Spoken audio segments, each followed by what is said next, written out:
اعوذ باللہ من الشیطان الرجیم بسم اللہ الرحمن الرحیم سورۃ الزمر مکیہ۔ آپ آج جو ہے سمجھیے کہ سورۃ الزمر جو ہے شروع ہونے جا رہا ہے۔ یہ سورت جو ہے مکے کے اندر نازل ہوئی ہے۔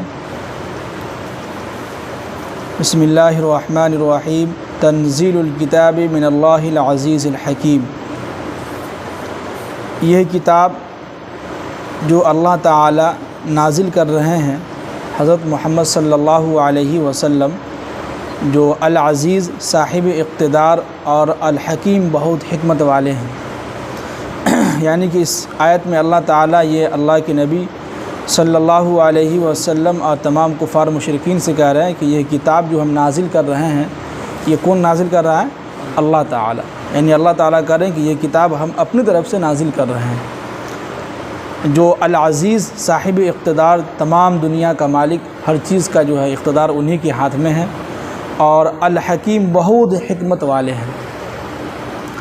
اب آگے کہہ رہے ہیں کہ انا انزلنا الیک الکتاب بالحق، کہ اے نبی صلی اللہ علیہ وسلم یہ کتاب ہم نے آپ پر برحق نازل کیا ہے، یعنی حق کے ساتھ، ٹھیک صحیح باتیں۔ اس میں ایک الفاظ بھی، ایک لفظ بھی جو ہے، ایک زبر زیر بھی غلط نہیں ہے، بالکل صحیح اور حق کتاب ہے۔ اب آگے اللہ تعالیٰ کہہ رہے ہیں کہ فاعبد اللہ، تو آپ اللہ کی عبادت کیجئے، مخلصا لہ الدین، خالص ہو کر۔ کیا ہے مخلص؟ یعنی کہ خالص اسی کی بندگی کرنا ہے۔ اب یہاں پر دیکھیے کہ اللہ تعالیٰ نے دو لفظ استعمال کیا ہے، ایک ہے فاعبد اللہ، تو اس میں سب آ جاتا ہے کہ اللہ کی عبادت کرنا ہے، لیکن اللہ نے آگے یہ بھی کہا کہ مخلصا لہ الدین، خالص بندگی۔ کیا مطلب؟ ایک وہ ہوتا ہے کہ جو انسان اذان ہوئی، نماز کے لیے آئے جلدی ٹھک ٹھک مارے، جیسے کہ ابھی دیکھے ہوں گے کئی لوگ بھاگے ہیں اور اتنا زور سے گیٹ کو مارے ہیں کہ دھاک سے لگا ہے۔ مسجد کا ہے نا، گھر کا تو ہے نہیں، مسجد کا ہے، کوئی کسی کو دیکھنے والا ہے نہیں، لاوارث مسجد ہے، دھک سے مار کے چلے گئے۔ تو یہ وہ لوگ ہوتے ہیں جو صرف دکھانے کے لیے آتے ہیں کہ جو ہے ہم آ گئے ہیں۔ تو یہ فاعبد اللہ، یہ اللہ کی عبادت کے لیے ہو گیا ہے۔ لیکن آگے اللہ نے یہ کہا کہ مخلصا لہ الدین، بالکل خالص ہو کر اللہ کو دکھلانے کے لیے، اللہ کو راضی کرنے کے لیے، ٹھیک آرام سکون کے ساتھ نماز ادا کیجیے۔ آپ کو کوئی زبردستی ہاتھ پکڑ کے نہیں بیٹھا رہا ہے کہ بیٹھیے یہاں پر۔ ہم تو سوچے ہوئے ہیں شروع سے ہی آخر تک، جس دن ہم آئے تھے اسی دن ہم نے سوچ لیا تھا کہ اس تفسیر قرآن میں ایک آدمی بیٹھے یا نہ بیٹھے، لیکن ہم تفسیر قرآن کریں گے۔ اور اللہ کا شکر، اس تفسیر قرآن سے بہت فائدہ ہوا ہے۔ جو لوگ سنتے ہیں، کئی ہمارے غیر مذاہب کے لوگ بھی سنتے ہیں اور ہمارے گھر کے لوگ بھی سنتے ہیں، بہت فائدہ ہوتا ہے ان لوگوں کو۔ تو ہم نے سوچ لیا یہاں ایک آدمی بیٹھے یا نہ بیٹھے، ہمیں اس سے مطلب نہیں، لیکن تفسیر قرآن یہاں ہوگا تو ہوگا، جس کو اللہ توفیق دے گا بیٹھے گا۔ تو یہاں قرآن یہی کہہ رہا ہے کہ ایک ہے فاعبد اللہ، اللہ کی عبادت کرنا، یہ عام لوگ کر رہے ہیں، مہینے میں کبھی آ گئے، ہفتے میں آ گئے دکھانے کے لیے، جمعہ کا دن ہے چلو بھائی چلتے ہیں۔ لیکن ایک ہے مخلصا لہ الدین، خالص اللہ کی بندگی کرنا ہے، 5 وقت کی نماز ہو، بالکل اللہ کو خوش کرنے کے لیے، اللہ کو راضی کرنے کے لیے، آرام سے سکون کے ساتھ آپ نماز ادا کیجئے۔ وقت اگر آپ کے پاس ہے تو بیٹھی تفسیر میں، نہیں ہے تو آپ کے ساتھ کوئی ایمرجنسی بھی ہو سکتا ہو، کسی کے ساتھ مجبوری بھی ہوتا ہے، اپنا چلے جائے اٹھ کے، لیکن کوشش یہ کیجئے کہ نماز آرام سے اور سکون کے ساتھ نماز ادا کیجئے۔ یہاں کوئی آپ کو ڈنڈا لے کے نہیں مارے گا کہ بھائی بیٹھیے یہاں پر۔ ہاں یہ ہے کہ کبھی کبھی ہم اعلان کر دیں گے، وہ ہم کریں گے اعلان، کبھی کر دیں گے، لیکن کیا ہے کہ اسی کو بولتے ہیں کہ مخلصا لہ الدین۔ تو یہاں پر اللہ کے نبی صلی اللہ علیہ وسلم سے کہہ رہے ہیں کہ آپ اللہ کی عبادت کیجئے، لیکن کیا ہے، ایک اللہ کے مخلص اور خالص بندگی انہی کو کیجیے، یعنی اسی کو دکھلانے کے لیے، کسی اور لوگوں کو دکھلانے کے لیے نہیں کہ فلاں شخص ہم کو دیکھ رہا ہے کہ ہاں صبح میں ملاقات کے لیے آئے تھے تو چلتے ہیں، وہ لوگ دیکھ لیں گے تو ہاں آئے ہوئے تھے بندے۔ تو یہ جو آپ دکھلانے کے لیے آ رہے ہیں، بلکہ آپ یہ نیت کیجئے کہ ہم اللہ کے لیے جا رہے ہیں، اللہ کو خوش کرنے کے لیے جا رہے ہیں، ہمارے گھر اللہ کے بندے، اللہ کے مہمان آئے تھے، ہم اللہ کو خوش کرنے کے لیے جا رہے ہیں، بس اس کو بولتے ہیں خالص بندگی۔ اب یہاں پر ایک چیز یہ بھی ہے کہ جو ہے دعا کے معاملے میں تو دیکھیے دعا اس وقت قبول ہوتی ہے، سب سے اہم جو چیز دعا کے قبول ہونے کے لیے سب سے پہلی جو شرائط ہے وہ یہ ہے کہ ہمارے جسم کے اندر حرام چیز نہ لگا ہو، کھانا پینا لباس سب کچھ ہمارا کیا ہونا چاہیے، حلال ہونا چاہیے۔ دوسری شرط یہ کہ اس دل کو جو ہے صاف رکھیں، اس دل کے اندر نہ جانے کتنے لوگوں کی حسد ہے، کینہ کپٹ ہے، نفرت ہے، کئی لوگوں سے بات نہیں کر رہے ہیں، ہے کہ نہیں، کئی لوگوں کا جو ہے ناحق پیسہ لے کے بیٹھے ہوئے ہیں، کئی لوگوں کا کچھ بھی لے کے بیٹھے ہوئے ہیں، کسی سے بدتمیزی کر کے بیٹھے ہوئے ہیں، کسی کو تکلیف پہنچا کے بیٹھے ہوئے ہیں۔ تو ان سب چیزوں سے دل کو کیا کرنا ہوگا، صاف کرنا ہوگا، تب جا کے انشاءاللہ ہماری دعا قبول ہوگی اور بارش بھی ہوگی، ہے کہ نہیں۔ ہر جگہ جو ہے بارش تو ہو رہی ہے، انشاءاللہ یہاں بھی ہوگی، ہم لوگوں کو گھبرانا نہیں ہے، ہوگی، لیکن ہلکا سا کیا کرنا ہوگا کہ دلوں کو صاف کرنا ہوگا ہم لوگوں کو، اور انشاءاللہ ابھی تفسیر کے بعد دعا ہوگی بارش کے لیے۔ تو کیا کرنا ہوگا ہم لوگوں کو، تھوڑا سا دل کو صاف کرنا ہوگا، اور یہ دیکھنا ہوگا کہ ہم جو پیسہ کما رہے ہیں اس میں ذرا سا حرام تو نہیں آ رہا ہے، اس سے ہم کو بچنا ہوگا۔ سودی جو نظام چل رہا ہے آج کل، ہر چیز میں پیسے سودی چل رہا ہے، لوگ اس کے ذریعے سے کما رہا ہے، اور وہی پیسے جو ہم بھی کھا رہے ہیں اپنے اولاد کو بھی کھلا رہے ہیں، تو ظاہر سی بات ہے کہ ہم آگ تو کھا ہی رہے ہیں اور ہم اپنے اولاد کو بھی آگ کھلا رہے ہیں۔ وہ سارا جو ہے سمجھیے کہ آگ پیٹ کے اندر جا رہا ہے، پیٹ کے اندر ایک آگ پیدا ہو رہا ہے۔ جب آگ پیدا ہوگا تو انسان کو جو ہے پھر جو ہے اچھی چیزیں اور نیک باتیں اور جو ہے سو اللہ کی طرف آنے میں ان کو دل نہیں لگتا ہے، پھر وہ کہیں اور بھاگتا ہے۔ اس پر بھی ہم لوگ غور کریں، سوچیں کہ بھائی ہمارا جسم کے اندر جو پیسہ لگ رہا ہے، جو کھانا جا رہا ہے، وہ حلال ہے کہ حرام ہے، اس پہ ہم لوگ غور کریں، بیٹھ کے تنہائی میں سوچیں، تب انشاءاللہ دعا قبول ہوگی، اور انشاءاللہ یہاں بھی بارش ہوگی، تھوڑا لیٹ سے ہی صحیح، لیکن کیا ہے بارش ہوگی۔ تو کہتے ہیں کہ صبر کا پھل کیا ہے، میٹھا ہوتا ہے، ہم تھوڑا صبر کریں۔ اب آگے کہہ رہے ہیں کہ اعلیٰ کہ اے نبی صلی اللہ علیہ وسلم یاد رکھیے، للہ الدین الخالص، اس دین کے اندر اللہ کے لیے بالکل خالص کوئی عبادت کیجیے، کوئی بھی کام کیجیے خالص ایک اللہ کو خوش کرنے کے لیے کیجیے، ہے کہ نہیں۔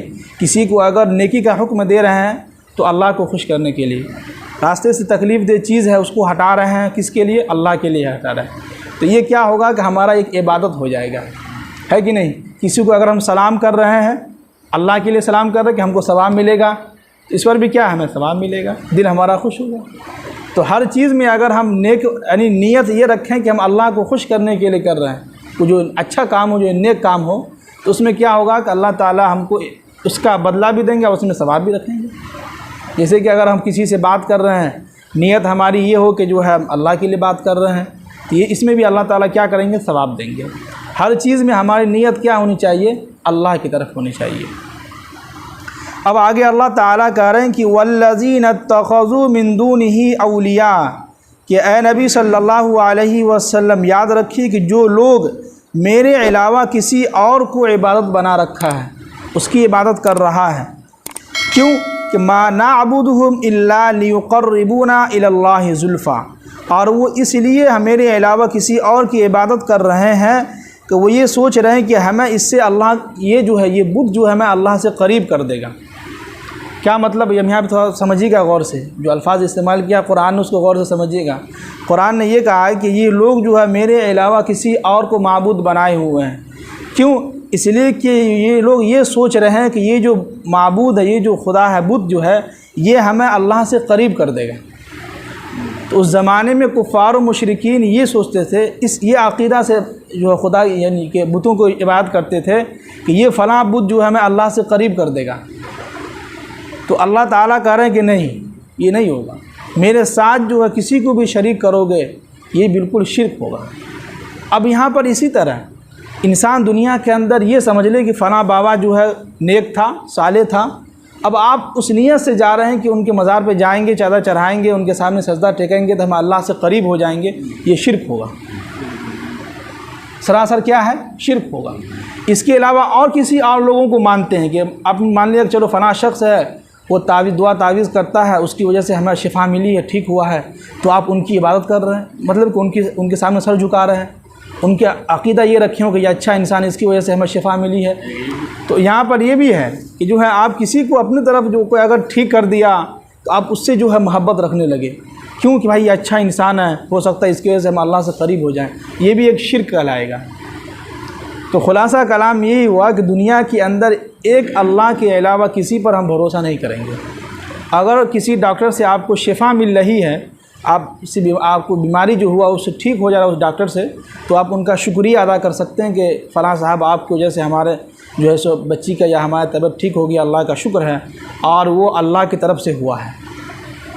تو یہ کیا ہوگا؟ یہ سمجھیے کہ اللہ کے لیے ہو گیا۔ لیکن اگر آپ یہ کہیں گے نہیں آپ کی ہی وجہ سے ہوا، ہم آپ کی عزت کرتے ہیں، آپ کے پاؤں میں پڑتے ہیں، آپ کی جو ہے سر جھکاتے ہیں آپ کے سامنے، یہ سراسر شرک ہو جائے گا۔ تو یہ جو ہے سمجھیے کیا ہو گیا؟ شرک ہو گیا۔ تو وہی قرآن کہہ رہا ہے کہ ہم لوگوں سے بھی یعنی سب لوگوں سے مخاطب ہیں۔ دنیا کے اندر اگر کسی سے اگر مانگنا ہے تو ایک اللہ سے مانگیے، لوگوں کے سامنے اللہ کے مخلوق سے اگر مانگیے گا تو یہ بالکل حرام ہے۔ ہاں ہوتا ہے کسی کے ذریعے سے انسان کو ٹھیک ہو جاتا ہے، بیماری ٹھیک ہو جاتی ہے، تو ان کا آپ شکریہ ادا کرنا اور اللہ کا شکریہ ادا کرنا، ان سے کہیں کہ اللہ ٹھیک کرنے والا کون ہے؟ اللہ ہے، اللہ نے آپ کے ذریعے سے ہمارے بچے کو یا ہماری طبیعت جو ہے ٹھیک ہو گئی ہے، یہ کہہ سکتے ہیں۔ یہ نہیں کہنا کہ آپ کی ہی وجہ سے ہوا ہے ٹھیک، ہم آپ کو ہی مانتے ہیں، یہ شرک ہو جائے گا۔ کیا ہو جائے گا؟ شرک ہو جائے گا۔ اب آگے کہہ رہے ہیں کہ ان اللہ، بے شک اللہ تعالی، یحکم بینہم فیما ہم فیہ یختلفون، اللہ تعالیٰ ان کے درمیان صحیح فیصلہ کر دے گا جس میں وہ لوگ اختلاف میں ہیں۔ کیا ہے اختلاف میں؟ یعنی کہ شک و شبہ میں ہے۔ کوئی کہہ رہا کہ نہیں اس بت کو مانیں گے تو اس کی وجہ سے ہم اللہ سے قریب ہو جائیں گے، کوئی کہہ رہا نہیں اس بت کو مانیں گے تو اس کی وجہ سے اللہ سے قریب ہو جائیں گے۔ تو ان کے بارے میں اللہ تعالیٰ کہہ رہا ہے کہ ہم ایک دن بالکل جو ہے فیصلہ کر دیں گے ان لوگوں کے سامنے جو لوگ اس اختلاف میں لگے ہوئے ہیں، اختلاف میں پڑے ہوئے ہیں۔ اب آگے کہہ رہے ہیں کہ ان اللہ، بے شک اللہ تعالی، لا یہدی من ہوا کاذب کفار، اللہ تعالیٰ اس شخص کو کبھی ہدایت نہیں دے سکتا جو بالکل جھوٹا ہو اور یعنی کہ کافر ہو۔ یعنی کہ اللہ تعالیٰ اس شخص کو کبھی بھی ہدایت نہیں دیں گے جو ایک نمبر کا جھوٹا ہو، جو ہر بات پہ جھوٹ بولتا رہے اور کفار، ناشکرا ہو، کافر ہو۔ اللہ تعالیٰ ایسے لوگوں کو بھی ہدایت نہیں دیتے ہیں، ان کو سیدھے راستے پر نہیں لاتے۔ جی تو اتنے سارے آیت میں سمجھیے کہ اللہ تعالیٰ ہم لوگوں کو ایک توحید بتلا رہے تھے کہ اس دنیا کے اندر کس کی عبادت کرنی ہے؟ خالص ایک اللہ کی عبادت کرنی ہے۔ اور ہم آپ سب سے ریکویسٹ کرتے ہیں، گزارش کرتے ہیں کہ دیکھیے یہ جو تفسیر قرآن جو ہوتا ہے، تعلیم جو ہوتا ہے، اس میں ہم زبردستی آپ سے نہیں کہتے ہیں کہ بیٹھیے ہی، اس میں آپ کا اپنا فائدہ ہوگا اور ہمارا بھی فائدہ اس میں ہے۔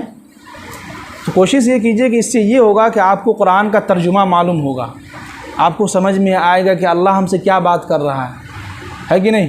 آپ کو سمجھ میں آئے گا کہ تراویح میں امام صاحب جو ہے، نماز میں امام صاحب جو تلاوت جو کرے اس کا کیا مطلب ہے۔ تو یہ سمجھ میں آئے گا، اس سے فائدہ ہوگا ہم لوگوں کو سمجھ۔ اللہ تعالیٰ ہم سب کو عمل کی توفیق نصیب فرمائے۔